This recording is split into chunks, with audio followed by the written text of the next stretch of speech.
Hello everyone, this is Dawn, and today I thought we would spend a little time talking about the losses that we're experiencing in life. Here in New York, as we're approaching spring break, I know of families that have had to cancel trips and people that have had to cancel conferences, even people that have had to cancel weddings or going to weddings. School trips have been canceled and graduations are unsure of right now. There's a lot of loss in our lives. And sometimes we're tempted to minimize it, saying, oh, at least I have a job, or at least I have a roof over my head. And while those are true, we should be able to check ourselves and to be present to the feelings of disappointment. Loss and grief are topics, especially I think in our American culture, that we are not comfortable with. We prefer them to happen to someone else, somewhere else, and that they don't appear to really affect us. But right now, all of us, children and teens included, are confronted with loss of all sorts of things.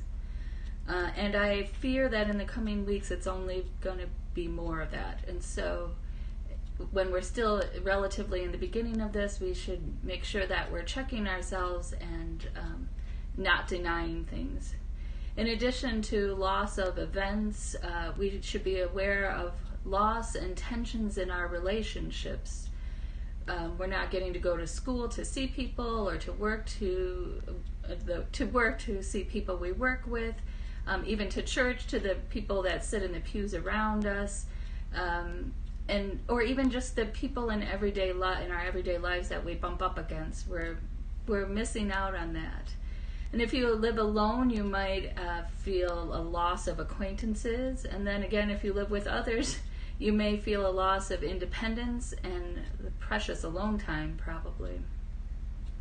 And what about the loss of control, or the illusion of control, over our time and energy, the loss of structure in our lives, and maybe even the loss of your role or your identity? And so I'd invite you to take some time today, at some point, just a few minutes, to write down the losses that you've encountered in your life in the last few weeks. Ask God to go with you into those dark places in your heart where you like to cover things over, just lay other thoughts and emotions on top of it, and ask Him to help you to uncover the things, and so you might be present to that. And so write the things down. And then what do you do with that? I'd invite you to be like the psalmists, the people that wrote the Psalms in the Bible. There are more psalms of lament than any other kind of psalms in the Bible. And so we should feel free enough to write out all of the things that are weighing down on us. And then once you write them out, then I'd invite you to look at some of the Psalms of lament, like maybe Psalm 44 might be one of them, and then to write your own psalm.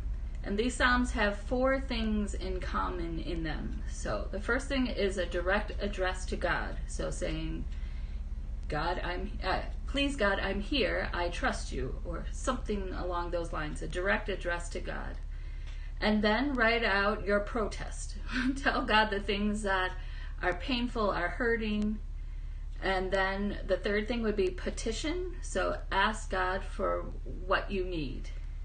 And then finally, offer something of praise. So express the trust that you have in God, even though you can't see the outcome, that you trust Him to go with you through each of these situations and to be with you in all of the days to come. So I think that brings me to the conclusion of today, and I hope that you are well, and we'll talk again next time.